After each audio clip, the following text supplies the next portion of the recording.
This is the Lone Creator YouTube. We hope this video helps. You start by preparing the essentials. Include the Firebase CDN or local SDK in your HTML and initialize config with your project keys.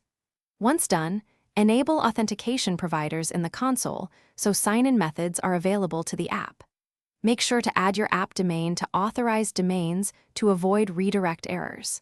Next, create a simple HTML form for email and password and include buttons for provider sign-in. This gets you from 0 to the first actionable login flow quickly. Now implement the core functions. Handle sign-up with create user with email and password, and sign in with email and password, or sign in with pop-up for OAuth providers.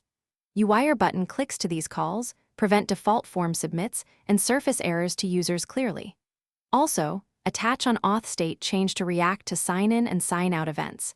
This keeps UI state consistent across page loads. Once those pieces are connected, you can show user info, hide auth forms, and securely send authenticated requests. Finish by tightening security and integrating backend verification. Fetch the ID token via user. Get ID token and send it with requests so your server can verify sessions. Make sure Firestore or real-time database rules reject unauthenticated access. Test thoroughly. Use incognito to simulate fresh sessions, and confirm OAuth redirect URIs match the console settings. If something breaks, check Browser Console for auth error codes. They explain misconfigurations like domain, API key.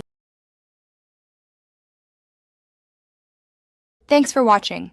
Consider subscribing if we helped you.